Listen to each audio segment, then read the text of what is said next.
আসসালামু আলাইকুম রহমতুল্লাহ। আশা করি সবাই ভালো আছেন। আজকে সহকারী শিক্ষক ধর্মের ভাইবা চলতেছে জানেন। তো এরপর যে 1 নং বোর্ডের ভাইবা অভিজ্ঞতা আমরা শুনবো, যেই বোর্ডে এনটিআরসি চেয়ারম্যান স্যার ছিলেন। তা আমরা বাইরে থেকে জেনে নিব যে কি জিজ্ঞেস করা হয়েছিল বোর্ডে।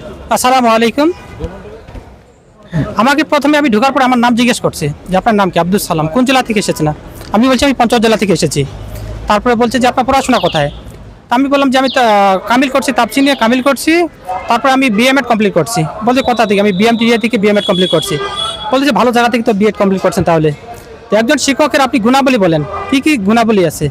তা আমি ওই পয়েন্ট মানে সম্পূর্ণ ভালোভাবে বলছি। বলার পরে বলছে যে কিংবা রাসূল ইসলামের স্বয়ং শিক্ষক ছিলেন। আমি বললাম স্বয়ং আল্লাহ তাআলা তার শিক্ষক ছিলেন। তারপর বলতে সূরা আল-লাহাব তেলাওয়াত করে শোনান। তা সূরা আল-লাহাব আমি তেলাওয়াত করে শোনার পরে তারপর বলতেছি এটা অর্থ করেন। তারপর ওটা অর্থ করছি। তারপরে বলতেছে আবুল লাহাবকে কেন নির্বংশ বলা হয়েছিল? তখন বললাম যে আল্লাহ রাসূলকে নির্বংশ বলা হওয়ার কারণে তারপরে আল্লাহ তাআলা ওহী নাজিলের মাধ্যমে তাকে জানিয়ে দিলেন আল্লাহ রাসূলকে। তারপর ওনারা নাহু সরফ সংক্রান্ত 2-1টা প্রশ্ন করেছে, করার পরে আমি সেটা ভালোভাবে উত্তর করেছি আর কি। আলহামদুলিল্লাহ। কি জিজ্ঞেস করছে? নাহু সরফ থেকে জিজ্ঞেস করছে যে আব্দুল সালাম তারকিব কি?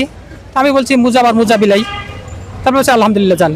আমার মানে ভাইবা অনেক সুন্দর হয়েছে আলহামদুলিল্লাহ। জি, মানে একটা স্মার্ট ভাইবা দিয়ে এসেছেন 1 নং বোর্ড থেকে। ভাইকে অসংখ্য ধন্যবাদ।